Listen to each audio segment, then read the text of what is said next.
Hello students, how are you? Welcome back to Deepak tutorials. Chapter surface chemistry की आज ये last class है। Previous class तक हम लोगों ने जो टॉपिक चल रहा था कोलॉइड्स, उसके बारे में बहुत सारी बातें कर ली थी।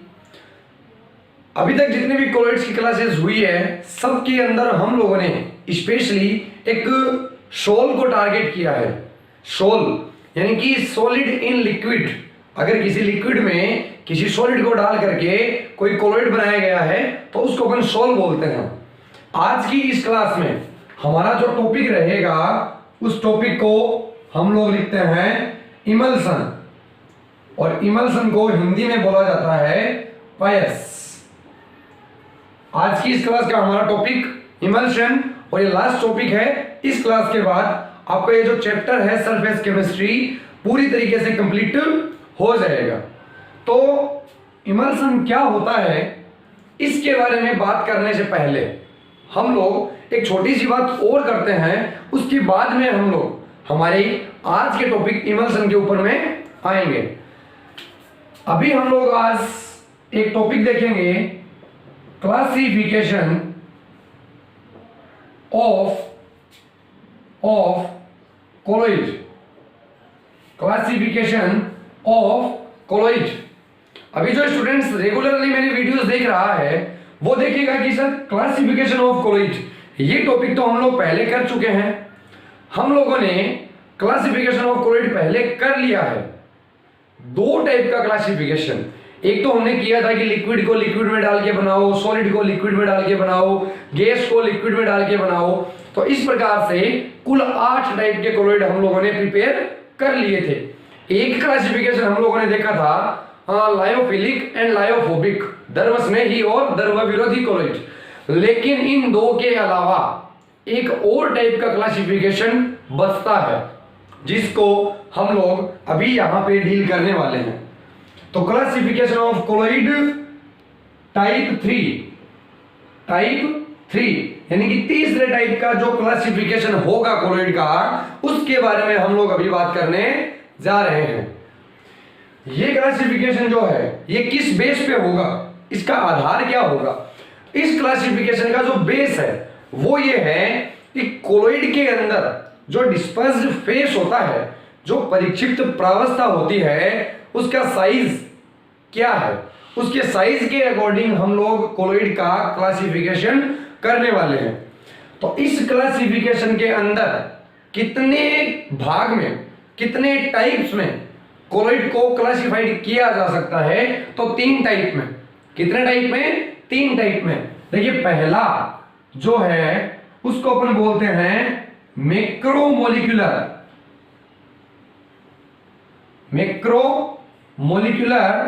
कोलॉइड। ये पहला टाइप, इस क्लासिफिकेशन का पहला टाइप मैक्रोमोलिक्यूलर कोलॉइड। टाइप 2 या part 2 that is मल्टीमोलिक्यूलर,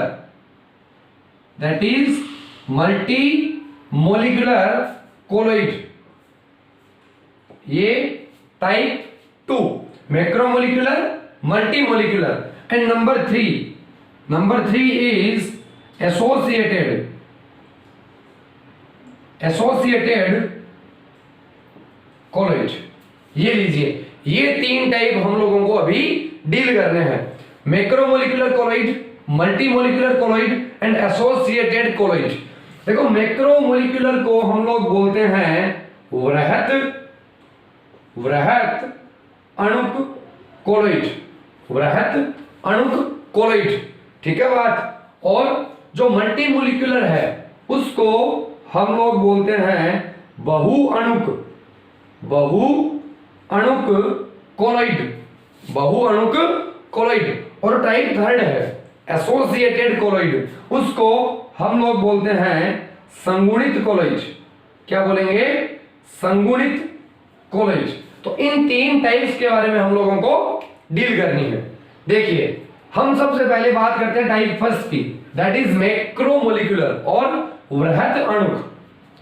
what is the mean of macro? Macro का मतलब या वृहत का मतलब क्या होता है? तो मैक्रो का मतलब होता है बहुत बड़ा, मैक्रो का मतलब क्या होता है, बहुत बड़ा। यानी कि अगर हमारे पास कोई ऐसा पार्टिकल है जो बहुत बड़ा है, अगर वो सिंगल अपनी केवल पार्टिकल्स की फॉर्म में है तो बहुत बड़ा है, उसकी साइज भी बहुत बड़ी है। जैसे मान लो ये इतना बड़ा कोई एक पार्टिकल होगा, लेकिन जब हम इस पार्टिकल को किसी लिक्विड में डाल करके या वाटर में डाल करके जब सेक करेंगे, जब इसको मिश्रित करेंगे, तो क्या होगा, ये पार्टिकल उस रेंज में आ जाएगा। किस रेंज में, 1 नैनोमीटर टू 1000 नैनोमीटर। ये ओनली एक पार्टिकल, ओनली एक कोलॉइड पार्टिकल इतना बड़ा होता है कि उसकी साइज बहुत ज्यादा बड़ी होती है। ये एक टाइप से पॉलीमर होता है, बहुलक होता है। लेकिन जब इसका कोलॉइडल सॉल्यूशन बनाया जाएगा तो क्या होगा, ये 1 नैनोमीटर टू 1000 नैनोमीटर की रेंज में आ जाएगा और कोलॉइड का फॉर्मेशन कर लेगा। फॉर एग्जांपल, अगर अपन एग्जांपल की बात करें तो देखो, स्टार्च एक पॉलीमर है जिसका साइज बहुत बड़ा होता है। ये एक मैक्रोमोलिक्यूल होता है। लेकिन जब अपन स्टार्च का कोलॉइड सोल तैयार करते हैं, जब अपन स्टार्च का कोलॉइडल सॉल्यूशन तैयार करते हैं, तो यह स्टार्च इस रेंज में आ जाएगा और कोलॉइडल सॉल्यूशन को फॉर्म कर लेगा। ठीक है बात, एक ही कोलॉइडल पार्टिकल ओनली पूरे कोलॉइडल सॉल्यूशन को तैयार कर देगा, क्योंकि उस पार्टिकल का साइज उतनी रेंज में होगा। बोलो ये बात क्लियर है, कोई डाउट नहीं यहां तक आप लोगों को। नंबर 2, हम लोग बात करते हैं मल्टी मोलिकुलर या बहु अणुक की। तो मल्टी मीन्स बहुत सारे, बहु यानी कि बहुत सारे।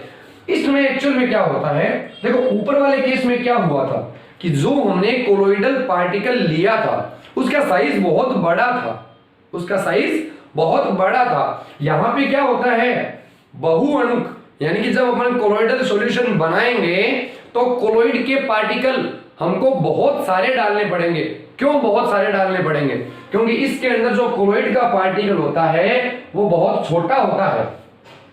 इस पार्टिकल की रेंज 1 नैनोमीटर टू 1000 नैनोमीटर नहीं होती, तो ये एक सिंगल पार्टिकल कभी भी इस कोलॉइड को नहीं बना सकता। लेकिन जब ऐसे बहुत सारे पार्टिकल डालेंगे तो ये आपस में बॉन्डिंग करके या फिर जुड़ करके क्या कर लेंगे, एक बड़ा सा पार्टिकल फॉर्म कर लेंगे। इस प्रकार से ये सारे छोटे छोटे पार्टिकल जब आपस में जुड़ जाएंगे तो ये एक बहुत बड़े पार्टिकल को फॉर्म कर लेंगे, और इस बड़े पार्टिकल का साइज 1 नैनोमीटर टू 1000 नैनोमीटर की रेंज में आ जाएगा और ये कोलॉइडल सॉल्यूशन बनकर के रेडी हो जाएगा। तो आप लोग देख सकते हैं इस कोलॉइडल सॉल्यूशन के अंदर कोलॉइडल पार्टिकल बहुत सारे हैं, तो इसको हम लोग क्या बोलेंगे, मल्टी मोलिकुलर या बहु अणुक कोलॉइड। अगर एग्जांपल की बात करूं मैं, अगर आप लोगों को आर्सेनिक सल्फाइड का सोल बनाना है, अगर आप लोगों को गोल्ड का सोल बनाना है, अगर आप लोगों को फेरिक हाइड्रोक्साइड का सोल बनाना है, तो वे सारे के सारे किस कैटेगरी में आते हैं, मल्टी मोलिकुलर की कैटेगरी में आते हैं। बोलो क्लियर है ये बात, ये दोनों टाइप आप लोगों को समझ में आए, macromolecular colloid and multi molecular colloid, वृहत अणुक एंड बहु अणुक। अभी हम लोगों को बात करनी है type number 3, that is associated colloid या संगुणित कोलॉइड। यह थोड़ा सा अलग टाइप का होता है, इन दोनों से अलग टाइप है, तो इसको अपन सेपरेट अभी डील करते हैं। लेकिन उससे पहले आप लोग इसको नोट कर लीजिए, अभी हम लोग एसोसिएटेड कोलॉइड को अलग से इसको डील करने वाले हैं, तो इसको आप लोग एक बार नोट कीजिएगा। तो स्टूडेंट्स, अभी हम लोगों ने जो दो टाइप थे, मैक्रोमोलिकुलर एंड मल्टी मोलिकुलर, उन दोनों के बारे में डील कर ली। अब हम लोग बात करेंगे type 3, that is associated colloid, associated colloid, या जिसको अपन संगुणित कोलॉइड भी कहते हैं।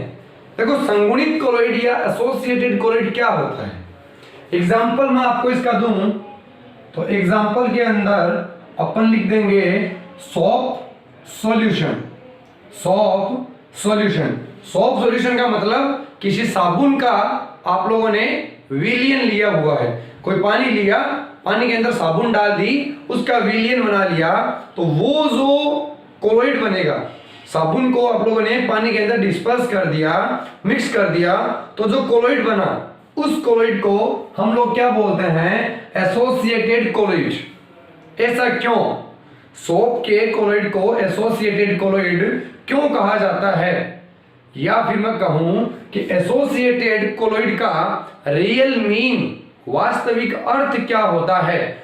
तो हम लोग इस एग्जाम्पल की मदद से समझते हैं कि सोप के सॉल्यूशन को एसोसिएटेड कोलोइड क्यों कहते हैं, या फिर एसोसिएटेड कोलोइड होता क्या है।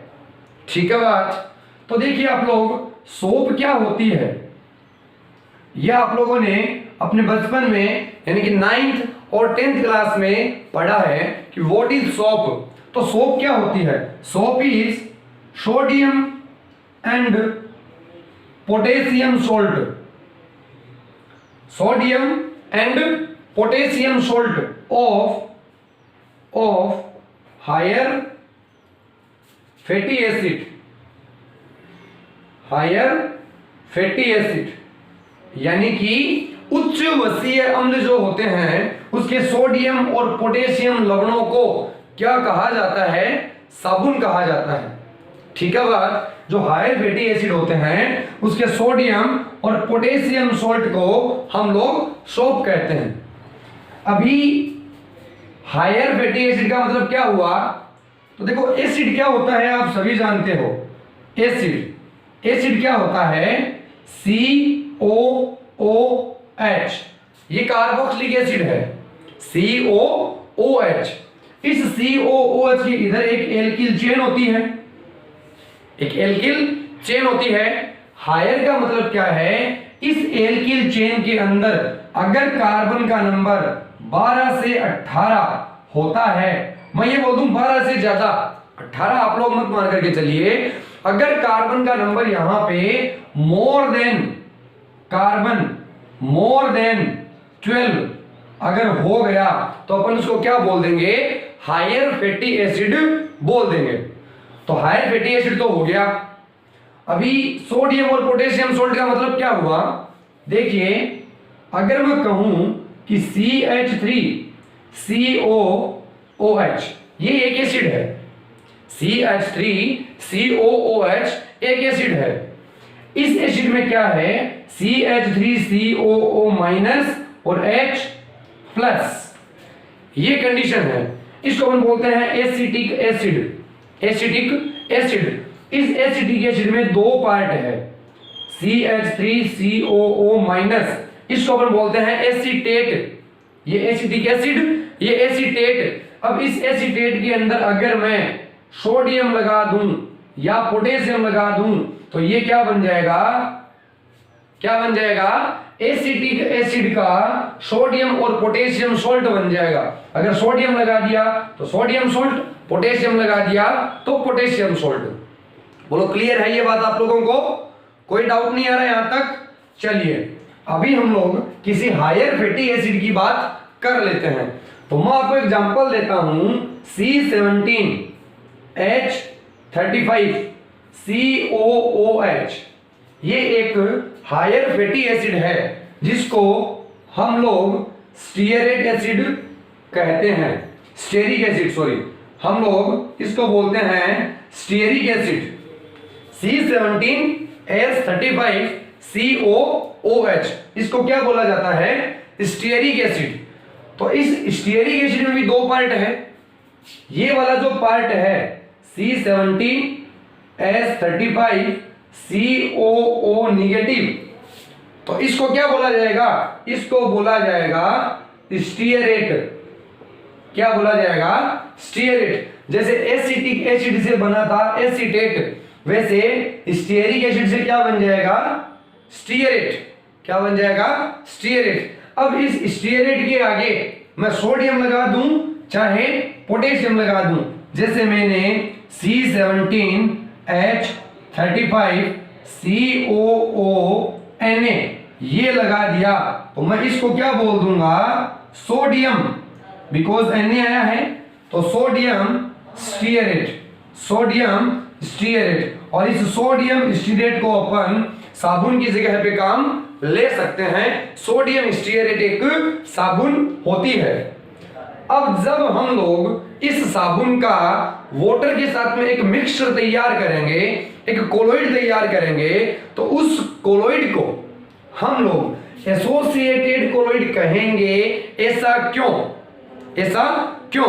तो आप लोग देखिए, ये जो C17H35 है, ये एक एल्किल ग्रुप है, ये एक कार्बन की लंबी चेन है, जिसको मैं इस प्रकार से ऐसे क्या कर सकता हूं, लिख सकता हूं। देखिए, कार्बन 1 2 3 4 5 6 7 8 9 10 11 12 13 14 15 16, इसको इधर बढ़ा दें अपन इस प्रकार से।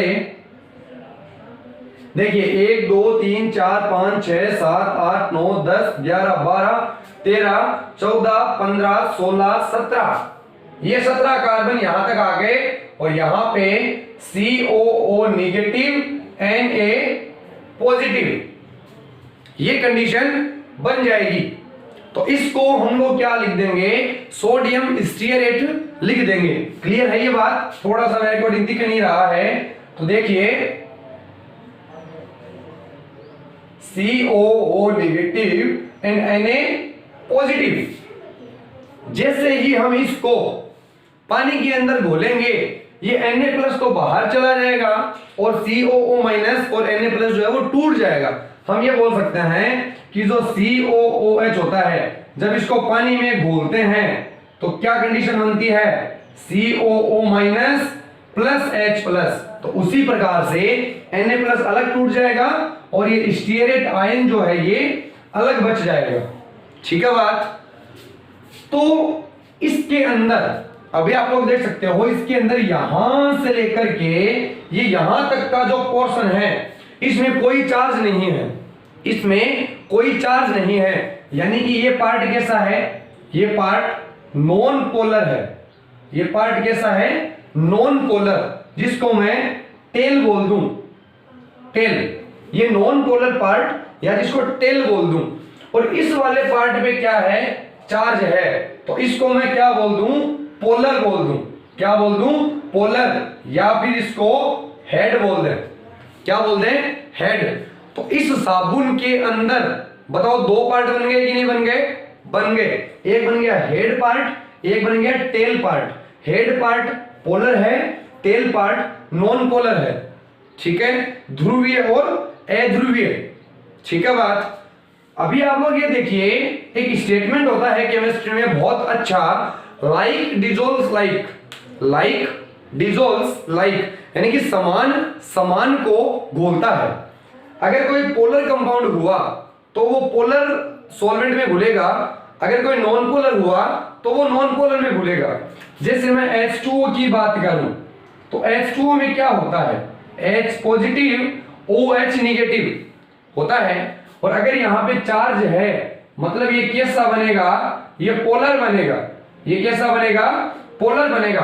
अब अगर मैं इस साबुन को इस पानी के अंदर डालूं, अगर मैं इस साबुन को इस पानी के अंदर डालूं, तो साबुन का कौन सा वाला पार्ट पानी के साथ लविंग ग्रुप की भांति व्यवहार करेगा, लविंग ग्रुप की तरह बिहेव करेगा, तो पोलर पार्ट। जो पोलर पार्ट होगा या हेड पार्ट होगा, वो तो वाटर लविंग ग्रुप है, पानी से स्नेह करने वाला है, हाइड्रोफिलिक है, द्रव स्नेही है। लेकिन जो टेल पार्ट है वो वाटर हेटिंग ग्रुप है, द्रव विरोधी या हाइड्रोफोबिक पार्ट है। क्लियर है बात इतनी? तो आप लोगों के माइंड में ये इमेज अभी बन जानी चाहिए कि जब हम लोग साबुन को पानी में डाल करके मिक्स करेंगे तो साबुन का कौन सा वाला पार्ट वाटर लविंग होगा, कौन सा वाला पार्ट वाटर हेटिंग होगा, हाइड्रोफिलिक और हाइड्रोफोबिक होगा। तो इस इतने को नोट कीजिए आप लोग एक बार। फिर अभी हम देखेंगे कि सोप के सॉल्यूशन को किस लिए हम लोग एसोसिएटेड कोलोइड की कैटेगरी में रखते हैं। ये इतना आई होप क्लियर होगा, इसको एक बार आप लोग नोट डाउन कर लीजिए। तो स्टूडेंट्स, अभी हम लोगों ने सोप के बारे में थोड़ी बात कर ली है। अब हम ये देखेंगे कि सोप के सॉल्यूशन को एसोसिएटेड कोलॉइड क्यों कहते हैं?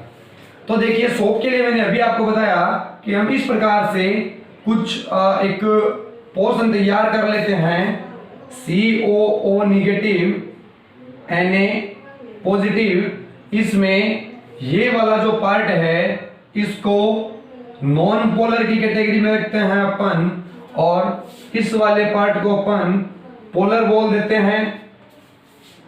इसको क्या बोल देते हैं? पोलर बोल देते हैं।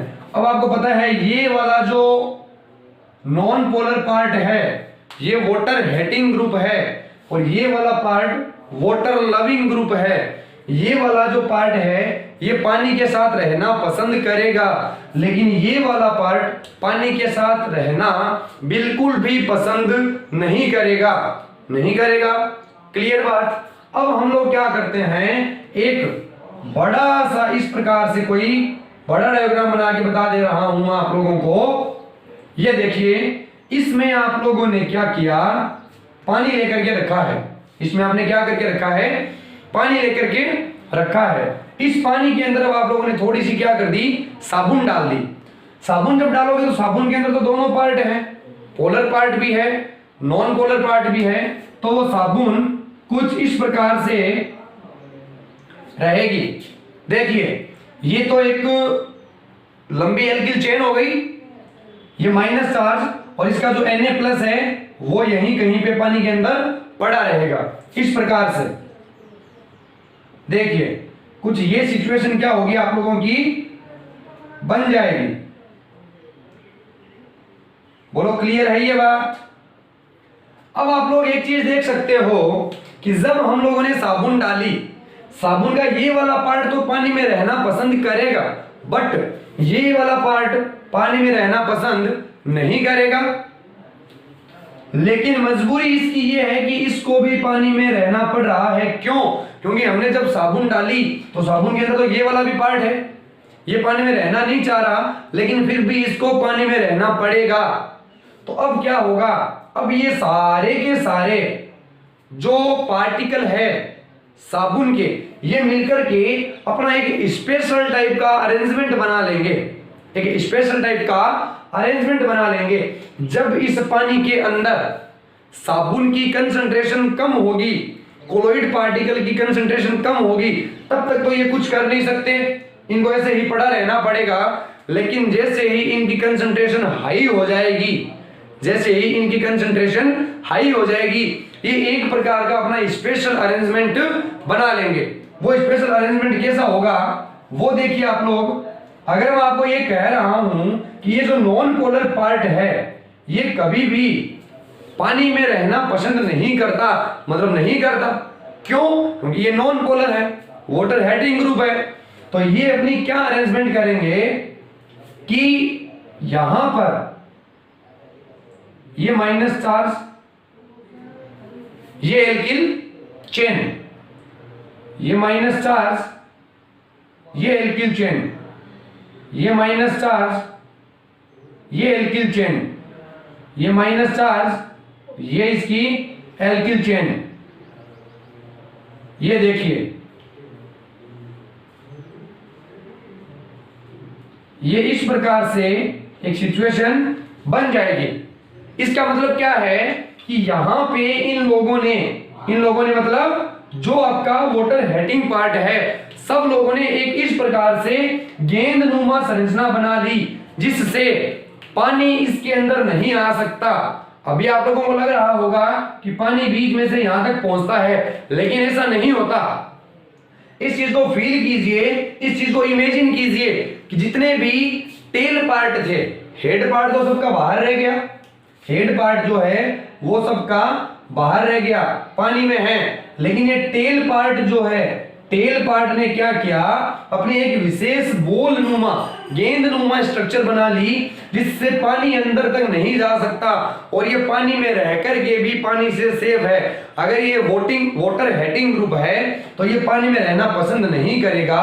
तो इस प्रकार से उसने एक गेंद नुमा संरचना का क्या कर लिया, निर्माण कर लिया। क्या कर लिया? निर्माण कर लिया, और पानी अब टेल पार्ट के अंदर नहीं जा सकता।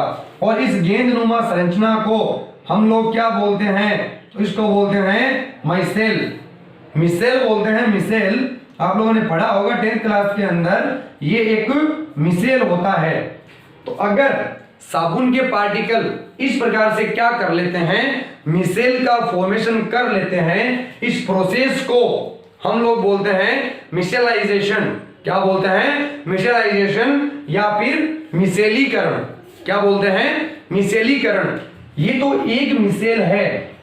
जब ऐसे बहुत सारे मिसेल पानी के अंदर आपस में इस प्रकार से रहेंगे तो वो एक क्या बन जाएगा, कोलोइडल सॉल्यूशन बन जाएगा, जिसके अंदर इस प्रकार से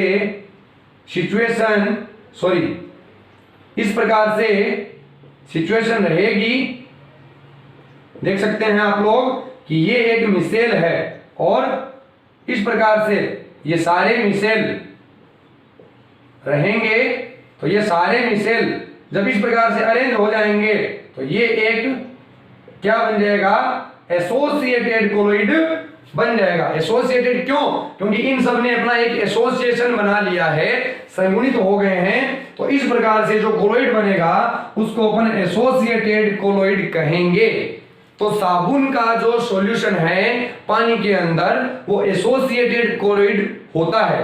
क्यों होता है, आई होप आप सभी लोगों को अभी क्लियर होगा, कोई डाउट यहां तक नहीं आना चाहिए। अब हम लोग हमारा जो आज का टॉपिक है, टाइटल के अंदर जैसे आप लोगों को पता चल चुका है, आज की इस क्लास का हमारा जो टॉपिक है इमल्सन, इमल्सन के बारे में हम लोग बात करते हैं। ये जो अभी मैंने आपको बताया है ये सारा अभी हमारे थोड़ी देर बाद में आगे आएगा। ये क्लासिफिकेशन हम लोगों ने उस टाइम पे नहीं किया था। क्यों, क्योंकि अगर मैं उस टाइम पे इसके बारे में कुछ बोलता तो शायद आप लोगों को समझ में नहीं आता, तो उस टाइम पे हम लोगों ने पेंडिंग रख लिया। अभी मैंने आप लोगों के सामने इसको एक्सप्लेन कर दिया है, इसको आप लोग नोट कर लीजिए। अभी हम लोग हमारा आज का टॉपिक इमल्सन स्टार्ट करते हैं, इसको नोट कीजिए पहले। तो स्टूडेंट्स अभी हम लोगों ने जो डिस्पर्स्ड फेज की साइज के अकॉर्डिंग जो एक क्लासिफिकेशन था कोलोइड का वो कंप्लीट कर लिया, जिसमें 3 टाइप के कोलोइड, मल्टीमोलिकुलर, मैक्रोमोलिकुलर एंड एसोसिएटेड, उन तीनों के बारे में स्टडी कर ली। अभी हम लोग बात करते हैं अपने आज के टॉपिक इमल्सन या फिर पायस के ऊपर। पायस हिंदी टर्म्स है, उसी का ही इंग्लिश टर्म्स इमल्सन है। इमल्सन क्या होता है, जब मैंने आप लोगों को कोलोइड की फर्स्ट क्लास ली थी तब मैंने आपको कोलोइड का एक क्लासिफिकेशन बताया था, जिसमें हमने ऐसा देखा था कि लिक्विड को सॉलिड में मिक्स करते हैं तो क्या बनता है, लिक्विड को गैस में मिक्स करते हैं तो क्या बनता है, सॉलिड को सॉलिड में मिक्स करते हैं तो क्या बनता है। तो वहीं पे हम लोगों ने एक बात ये देखी थी कि जब एक लिक्विड को किसी दूसरे लिक्विड के अंदर डिसॉल्व करना नहीं बोलूंगा मैं, डिसॉल्व करने से तो सॉल्यूशन बन जाएगा। जब एक लिक्विड को किसी दूसरे लिक्विड में डिस्पर्स किया जाता है, क्या किया जाता है, डिस्पर्स किया जाता है, तो उसको हम लोग प्यार से क्या बोल देते हैं, इमल्सन बोल देते हैं। क्या बोल देते हैं, इमल्सन। यानी कि एक लिक्विड को दूसरे लिक्विड में मिश्रित करके एक हेटेरोजीनियस सॉल्यूशन बनाना। हेटेरोजीनियस यानी कि विसमांगी, एक लिक्विड को दूसरे लिक्विड में घोल करके तैयार किया गया जो सॉल्यूशन होता है, जो कोलोइड होता है, उसको हम लोग क्या बोलते हैं, इमल्सन बोलते हैं। क्या बोलते हैं, इमल्सन। यानी कि एक लिक्विड में दूसरा लिक्विड डिस्पर्स है। क्लियर है बात। इमल्सन जो होता है वो कितने टाइप का होता है, तो इमल्सन के टाइप्स होते हैं 2। अभी हम लोग उन दोनों टाइप्स के ऊपर में बात कर लेते हैं। पहला जो टाइप है वो है वाटर। पहला जो टाइप है उसको हम लोग बोलते हैं ऑयल इन वाटर। पहले टाइप को क्या बोलेंगे, ऑयल इन वाटर, जिसको अपन OW से डिनोट करते हैं। दूसरा जो टाइप है उसको हम लोग बोलते हैं वाटर इन ऑयल, जिसको अपन WO से डिनोट करते हैं। तो इमल्सन क्या होता है, जब एक लिक्विड को दूसरे लिक्विड में डिस्पर्स किया जाता है या एक लिक्विड का दूसरे लिक्विड के साथ में एक हेटेरोजीनियस सॉल्यूशन बनाया जाता है, विसमांगी मिश्रण बनाया जाता है, तो उसको पायस या फिर इमल्सन कहते हैं। ये इमल्सन दो टाइप का होता है, ऑयल इन वाटर और water in oil. Oil in water को हम लोग क्या बोलते हैं कि वाटर के अंदर ऑयल, यानी कि जल में तेल और वाटर इन ऑयल यानी कि तेल में जल, तो इसको हम लोग क्या बोल देंगे, तेल में जल। अभी हम लोगों को इन दोनों के ऊपर में डीपली स्टडी करनी है। तो पहले आप लोग एक बार इन दोनों टाइप्स को लिख लीजिए, अभी हम लोग इन दोनों के बारे में डीपली स्टडी करने वाले हैं। तो इसको आप एक बार नोट कीजिएगा। तो स्टूडेंट्स, ये दो टाइप के आपके पास इमल्सन होते हैं, ऑयल इन वाटर जिसको जल में तेल बोल दो, या वाटर इन ऑयल जिसको तेल में जल बोल दो। अभी हम इन दोनों की स्टडी करने वाले हैं। तो देखिए, ऑयल इन वाटर यानी कि जल के अंदर आप लोगों ने क्या डाला, तेल डाला, तो dispersed phase, DP dispersed phase, परिक्षिप्त प्रावस्था यहां पे क्या होगी, जल के अंदर आप लोगों ने तेल डाला है, मतलब तेल कम अमाउंट में है, तो डिस्पर्स्ड फेस यहां पे होगा ऑयल। क्या होगा, ऑयल। और डिस्पर्सन मीडियम, परिक्षेपण माध्यम, वो यहां पे क्या होगा, तो वो होगा वाटर। वो क्या होगा, वाटर। डिस्पर्स्ड फेस ऑयल बोल दो, डिस्पर्सन मीडियम वाटर बोल दो। क्लियर इतनी बात। अभी हम लोग इसके एग्जाम्पल के बारे में बात करते हैं। ये दूसरा वाला एक बार मैं यहां से पार्ट इरेज कर दे रहा हूं, पहले अपन ओनली ऑयल इन वाटर की बात करते हैं। तो देखिए, अपन अगर इसके एग्जाम्पल की बात करें तो एग्जाम्पल में आप लोगों को इसका दे सकता हूं, मिल्क, दूध। आप सभी लोगों ने देखा है, देखिए दूध को, ये दूध बड़ा है, जब आप लोग इसको कई देर तक एकदम गौर से देखेंगे तो दूध एज ए क्या होता है, वाटर। दूध एज ए वाटर है, लेकिन इसके अंदर छोटी छोटी ऑयल ड्रॉपलेट्स आप लोगों को देखने को मिल जाएगी। ये आपको ऑयल ड्रॉपलेट्स देखने को मिल जाएगी।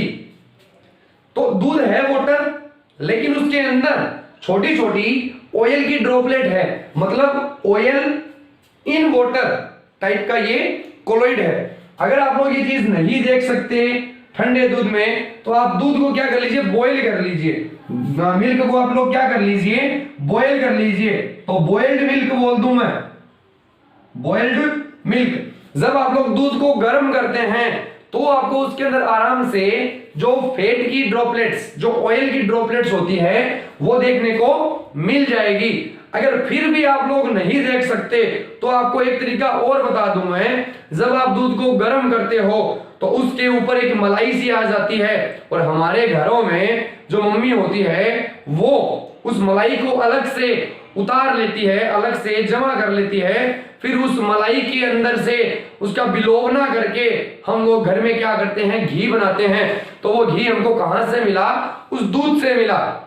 मतलब कि उस दूध के अंदर जो घी था वो प्रेजेंट था। घी क्या है, घी है एज अ फैट ऑयल, तो उस वाटर के अंदर ऑयल प्रेजेंट था। तो ऑयल इन वाटर का एग्जांपल आप लोगों को क्या मिल जाएगा, मिल्क मिल जाएगा। इसके और भी एग्जांपल्स अगर हम लोग तैयार करना चाहें तो देखो, आप लोगों को घर में कोकोनट ऑयल मिल जाएगा, या सरसों का तेल, mustard oil, coconut oil, jasmine oil, जो भी ऑयल आप लोगों को मिलता है, आप लोग उसको वाटर में डाल दो और डाल करके थोड़ी देर तक उसको हिलाते रहो।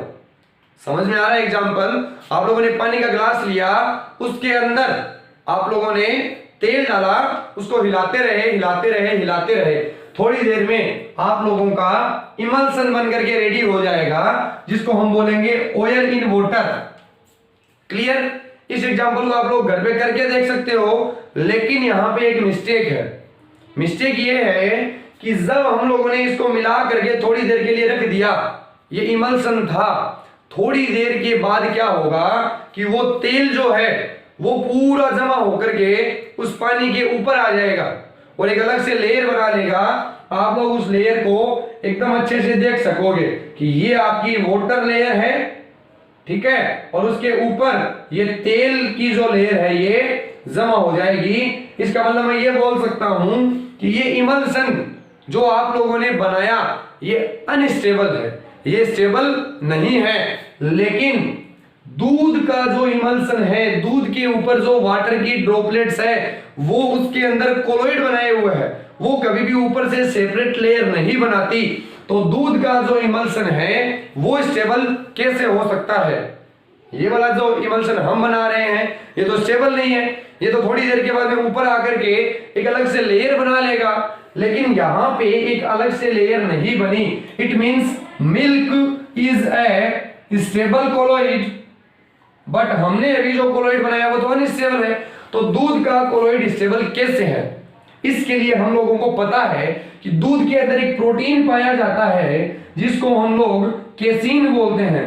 दूध के अंदर एक प्रोटीन पाया जाता है जिसको केसीन बोलते हैं, और ये केसीन प्रोटीन इस दूध को स्टेबिलिटी प्रोवाइड करवाता है।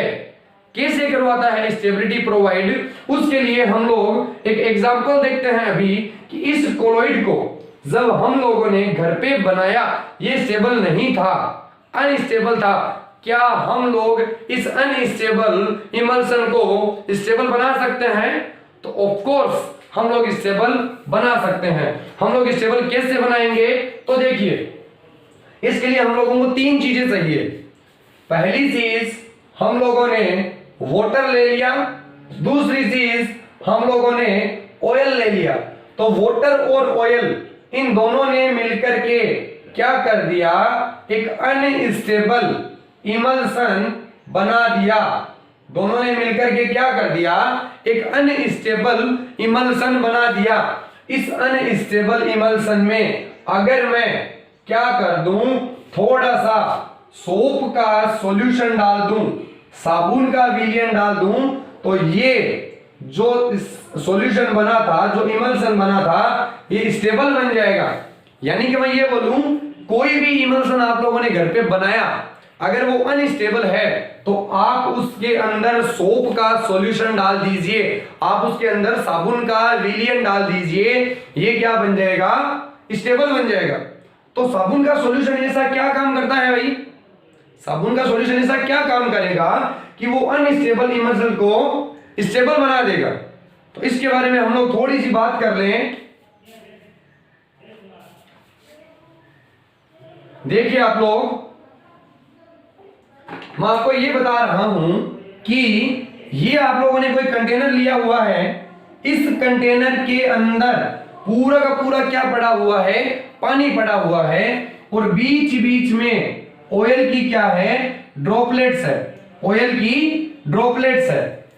ये स्टेबल नहीं था, ये अनस्टेबल था। थोड़ी देर बाद ये सारी की सारी ऑयल की ड्रॉपलेट्स आपस में क्या करेगी? जुड़ेगी, और जुड़ करके इस पानी के ऊपर आकर के इस प्रकार से जमा हो जाएगी, और ये स्टेबल नहीं रहेगा।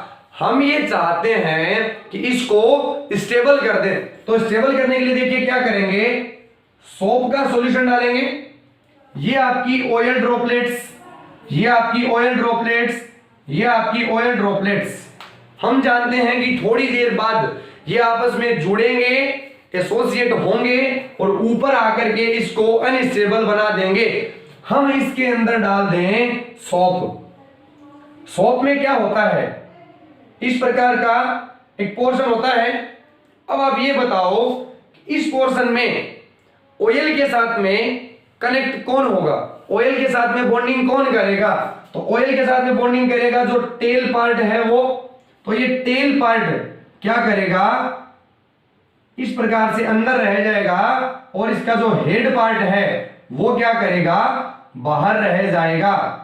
देखिए आप लोग देख सकते हैं, इस प्रकार से सोप जो है वो इसको चारों तरफ से कवर कर लेगी।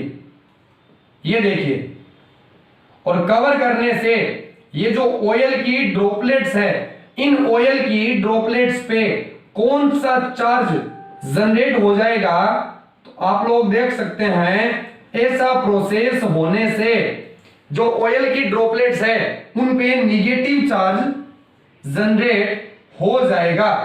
और अगर सभी ऑयल की ड्रॉपलेट्स पे निगेटिव चार्ज आ गया तो क्या होगा आप लोगों को पता है, जब ये निगेटिव चार्ज पास पास आएंगे तो सेम चार्ज होने की वजह से रिपल्सन होगा, और रिपल्सन होने से ये ड्रॉपलेट्स पास पास नहीं आ सकती, और नहीं आ सकती तो ये एक कंबाइंड बड़ी ड्रॉपलेट्स बना करके अनस्टेबल भी नहीं हो सकता। इस प्रकार से जब हम लोगों ने वाटर के अंदर ऑयल डाला एक अनस्टेबल इमल्सन बना, जैसे ही हमने सोप का सॉल्यूशन डाल दिया ये एक स्टेबल क्या बन गया, इमल्सन बन गया मिसेलाइजेशन के कारण, मिसेल बनने के कारण। और इसके बारे में अभी हम लोग थोड़ी सी बात पहले करके गए हैं, तो ये बात क्लियर है आप लोगों को। तो जिस प्रकार सोप यहां पे जो काम कर रही है सेम वो ही काम जो केसीन प्रोटीन था वो आपका मिल्क के अंदर कर रहा था। बोलो क्लियर ये बात। तो इस प्रकार से हम लोगों ने अपना जो पहले प्रकार का इमल्सन है ऑयल इन वाटर उसको देख लिया, उसका एग्जांपल देख लिया, किस प्रकार से साबुन यहां पे स्टेबिलिटी का काम करती है वो देख लिया। ठीक है, तो यहां पे हम लोग इस सोप को क्या बोल देते हैं, तो सोप को हम लोग बोल देते हैं इमल्सिफायर। क्या बोल देते हैं, इमल्सिफायर, या फिर इमल्सिफाइंग एजेंट, इमल्सिफाइंग एजेंट, यानी कि ये इमल्सन बनाने के लिए एक एजेंट के तौर पे काम कर रहा है। ठीक है बात। अभी हम लोग टाइप सेकंड की बात करते हैं, water in oil, water in oil. तो इसको आप लोग एक बार नोट कर लीजिएगा। तो स्टूडेंट्स अभी हम लोगों ने जो पहले टाइप का इमल्सन था ऑयल इन वाटर उसके बारे में बात कर ली। अब हम लोग बात कर रहे हैं type 2 emulsion, that is water in oil. तो type second type is water in oil, जिसको लिखते हैं W/O। इससे अपन इसको क्या करते हैं, डिनोट करते हैं। अगर मैं इसके एग्जाम्पल की बात करूं तो एग्जाम्पल मैं आप लोगों को इसका दे सकता हूं बटर और चीज। बटर चीज ये सभी आप लोगों ने खाई है। तो देखिए बटर में क्या होता है, बटर एक सॉलिड मटेरियल है।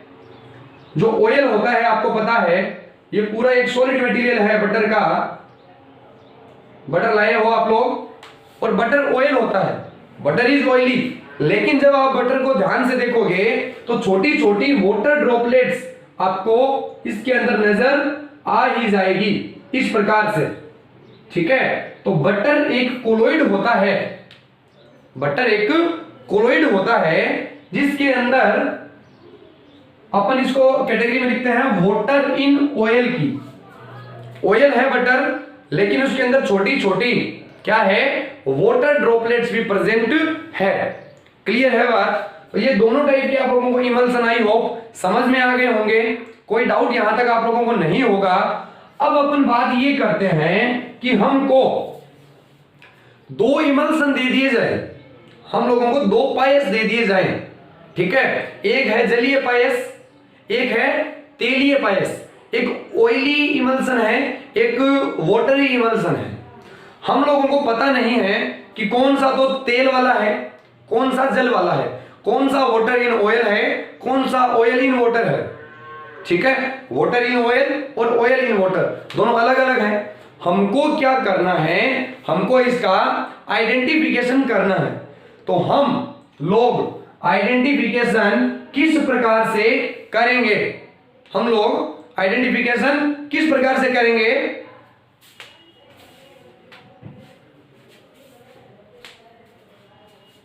आइडेंटिफिकेशन करने के लिए दो तीन मेथड होते हैं, हम लोग उस मेथड की बात कर रहे हैं। तो हम लोग यहां पे पहले लिख दें identification of emulsion, identification of emulsion. ठीक है, तो आइडेंटिफिकेशन ऑफ इमल्सन यानी कि आपको बने हुए इमल्सन की पहचान करनी है कि ये वाटर इन ऑयल है या ऑयल इन वाटर है। तो पहला मेथड जिसको अपन बोलते हैं इंडिकेटर मेथड, इंडिकेटर मेथड, या फिर इसको अपन बोल दें सूचक विधि। क्या बोल दें? सूचक विधि। इंडिकेटर या सूचक, आप लोग जब केमिस्ट्री की प्रैक्टिकल लैब में जाओगे तब आप लोग देखोगे कि वहां पे बहुत सारे इंडिकेटर होते हैं जो रिएक्शन कंप्लीट होने पर अलग अलग टाइप के कलर देते हैं। तो हम लोग क्या करते हैं, एक ऐसा इंडिकेटर लेते हैं जो ऑयल में क्या हो, डिसॉल्व हो, जो पानी में पूरा पूरा घुल सके।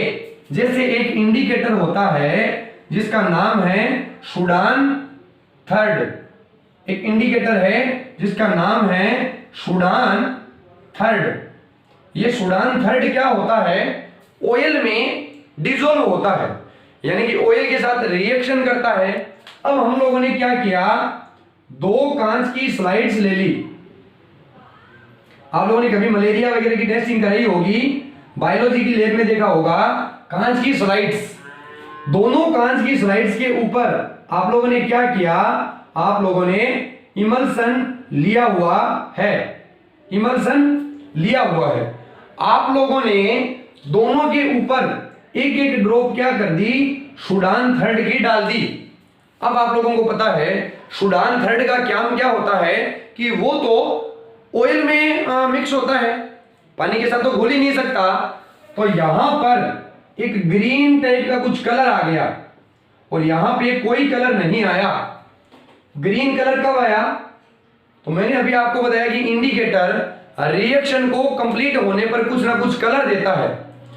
उस इंडिकेटर ने यहां पे कलर दिया, मतलब यहां पे रिएक्शन हुई, यहां पे कलर नहीं दिया, मतलब यहां पे रिएक्शन नहीं हुई, और यहां पे रिएक्शन हुई। रिएक्शन होती कब है, जब ये इंडिकेटर उस चीज के साथ में मिला तभी तो रिएक्शन हुई। और अभी हम लोगों ने क्या बात करी कि ये सूडान थर्ड किस में मिक्स होता है, ऑयल में, और ये सूडान थर्ड यहां पे मिक्स हो रहा है, मतलब यहां पे ऑयल है। तो ये वाला जो इमल्सन है वो कैसा है, ऑयली है, यानी कि वाटर प्रेजेंट होगा इसमें, ऑयल में ज्यादा अमाउंट में क्या होगा, ऑयल होगा। तो इस प्रकार से हम लोग क्या कर सकते हैं, पता लगा सकते हैं।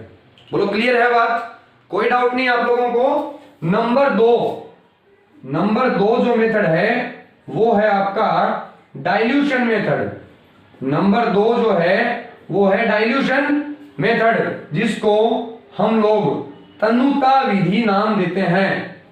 अब बताओ डाइल्यूशन या तनुता क्या होती है। डाइल्यूशन या तनुता ये चीज होती है कि किसी चीज में पानी मिला करके उसको आप लोग डाइल्यूट करते जाओ।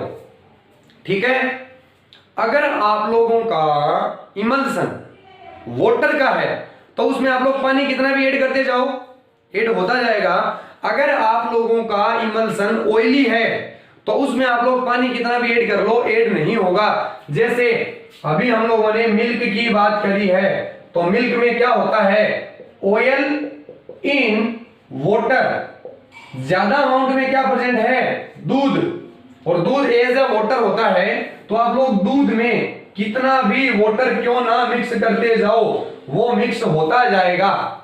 दूध पतला होता जाएगा, और पतला होता जाएगा, और पतला होता जाएगा, वो बात अलग है। लेकिन जो पानी है वो दूध में मिक्स होता जाएगा। क्यों? क्योंकि ये इमल्सन वाटर का है और हम लोग इसमें वाटर को ऐड कर रहे हैं। अगर आप लोग दूध में तेल मिला दो तो वो तेल अलग से लेयर बना लेगा, उसमें मिक्स नहीं हो पाएगा। और वो ही अगर मैं तेल की बात करूं तो तेल के अंदर आप तेल मिक्स कर दो, मिक्स हो जाएगा, बट क्या तेल के अंदर पानी मिक्स हो जाएगा, नहीं होगा। तो कुछ ऐसा ही सिचुएशन यहां पे है। डाइल्यूशन मेथड में क्या होगा, आप लोगों ने दो क्या करी, स्लाइड्स ले ली, दो स्लाइड्स ले ली, दोनों के ऊपर में क्या पड़ा है, इमल्सन पड़ा है, दोनों के ऊपर में इमल्सन पड़ा है। आप एक या दो ड्रॉप 2 ड्रॉप किसकी डाल दो, वाटर की डाल दो। आपने यहां भी डाल दी, आपने यहां भी डाल दी। अब अगर मान लो मैं ये बोलूं कि ये ऑयल का इमल्सन है और ये वाटर का इमल्सन है, हमको कैसे पता चलेगा? तो हम डाल क्या रहे हैं ऊपर से, वाटर। और अभी मैंने आपको बताया कि वाटर वाटर में तो मिक्स हो जाएगा लेकिन ऑयल में मिक्स नहीं होगा। तो वो जैसे ही यहां पे गिरेगा वो एक हेटेरोजेनस मिक्सचर बना लेगा, एक विसमांगी विलयन बना लेगा, अलग से लेयर पड़ी रहेगी। क्यों? क्योंकि वो यहां पे मिक्स नहीं हो सकता, लेकिन वो यहां पे मिक्स हो जाएगा और होमोजेनस मिक्सचर या समांगी विलयन बना लेगा। क्यों? क्योंकि वाटर वाटर में मिक्स होता है। तो इन दो मेथड से आप लोग किसी भी आपको दिए गए इमल्सन की आइडेंटिफिकेशन कर सकते हो कि कौन सा तो ऑयल इन वाटर होगा और कौन सा वाटर इन ऑयल होगा। तो इमल्सन टॉपिक यहां पे कंप्लीट होता है। हमने बात करी इमल्सन क्या होता है, दो लिक्विड का इमिसिबल होना एक दूसरे में, यानी कि अच्छे से मिक्स नहीं होना इमल्सन कहलाता है। दो टाइप के होते हैं, वाटर इन ऑयल होता है और ऑयल इन वाटर होता है।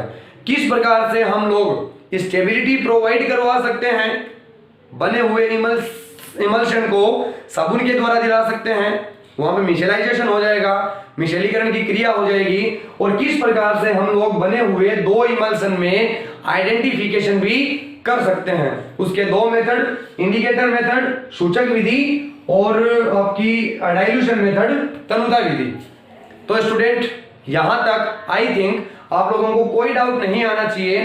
फिर भी अगर किसी स्टूडेंट को कोई भी डाउट आता है, आप कमेंट सेक्शन में अपना डाउट डालिए, मैं आप लोगों को उसका आंसर वहां पे क्लियर कर दूंगा। तो इमल्सन टॉपिक यहां पे कंप्लीट होता है। और नॉट ओनली इमल्सन, जो हमारा चैप्टर चल रहा है सरफेस केमिस्ट्री, वो भी यहां पे पूरी तरीके से कंप्लीट होता है। और इस क्लास को हम यहीं स्टॉप करते हैं। नेक्स्ट क्लास में हम लोग एक नया टॉपिक, एक नया और फ्रेश चैप्टर स्टार्ट करेंगे। आज की क्लास को यहीं विराम दिया जाता है। मिलेंगे हम लोग नेक्स्ट क्लास में। तब तक के लिए bye bye and thank you for watching this video.